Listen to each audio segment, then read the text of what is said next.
Bagaimana sih cara memfiltrasi air untuk padi-padi ini agar mereka dapat tumbuh sehat dan optimal?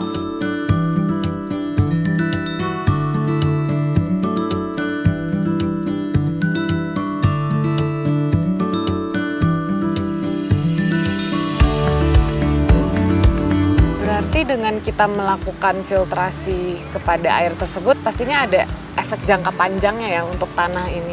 Oh, tentu sekali. Tentu tetap pertanyaan yang harus kita ketahui bersama. Manfaat air adalah emas untuk kita, untuk petani. Ya. Sangat berharga. Tidak ada air, apalah artinya kita bertani. Air yang masuk itu adalah sumber utama untuk kita, untuk bertahan dan keberlanjutan untuk yang akan masa datang.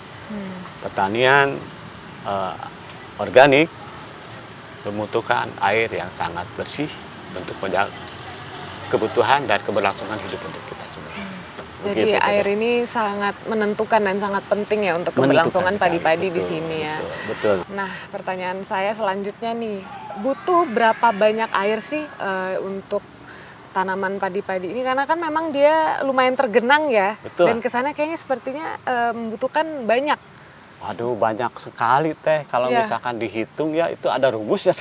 Tapi sebelumnya faktor apa saja yang mempengaruhi sawah itu dibutuhkan air? Ya, pasti. Yang pertama mungkin pada saat cuaca terang atau hujan. Ya. Pengaruh juga terhadap kebutuhan air.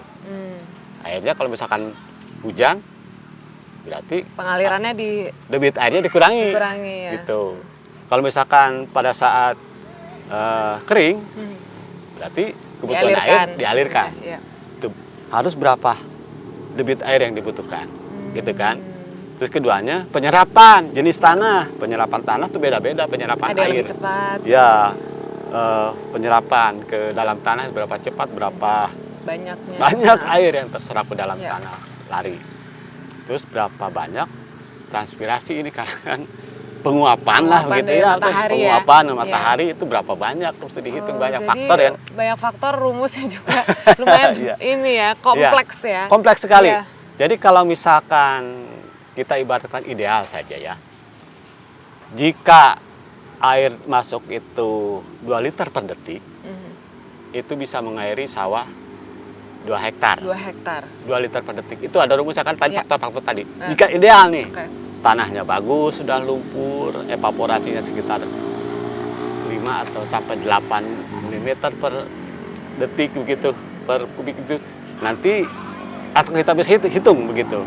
Kalau misalkan idealnya cuaca bagus, terus tidak ada hujan, itu kira-kira 2 liter per detik mungkin cukup untuk 2 hektar ini. Iya. Bersambung ke pertanyaan saya selanjutnya nih, di sini kan curah hujannya lumayan deras ya. Betul. Apa yang terjadi ketika hujan lebat dan padi-padi ini mungkin tergenang atau terkena air hujan itu seperti apa? Ya baik. Pertama yang dilakukan pada saat sekarang ini musim hujan sedang siklonnya lagi tinggi. Pertama kita tutup aliran air karena kan tidak ada aliran lain tidak masuk ke air filter. Kita tutup. Tidak terlalu banyak air akhirnya. Ya, biar tidak masuk ke filter air, kita tutup ada saluran air yang pembuangan. Kita tutup. Jika curah hujannya tinggi, kita buang nih air yang ada di sawah. Oh, yang terlalu tergenang bisa dialirkan keluar. Diturunkan. Kalau misalkan itu kita buang saja di air saluran pembuangan. Jadi kalau misalkan hujannya tinggi, curah hujannya sangat tinggi, itu cara yang sederhana yang kami lakukan. Berarti air itu sangat perlu dimonitor ya? Sangat. Karena kalau tergenang bisa mati ya tumbuhan. Betul. Karena kan kami menggunakan sistem pengairan intermittent. Intermittent itu kadang diairi gitu, kadang dikeringkan gitu. Oh iya. Untuk apa ya? Tanah itu biar bisa bernapas. Jadi tidak selalu tergenang ya? Karena kan kalau yang dilihat orang-orang awam mungkin padi itu selalu tergenang air ya? Padi itu bukan tanaman air. Iya. Tapi butuh air. Butuh air yang banyak. Gitu. Iya. Kalau tanaman air macam gondok tuh. Ya, mungkin Iya, itu iya. teh. Oke, terima kasih banyak Pak Rahmat atas Sama-sama. ilmunya hari ini. Nah, itu dia sahabat Arista, pembahasan kita kali ini mengenai pengolahan air untuk sawah organik di Arista Montana. Kalau teman-teman punya pengalaman serupa atau pertanyaan, jangan lupa untuk share di kolom komentar ya. Jangan lupa juga untuk like, share, dan subscribe ke channel ini. Tetap semangat, Salam organik.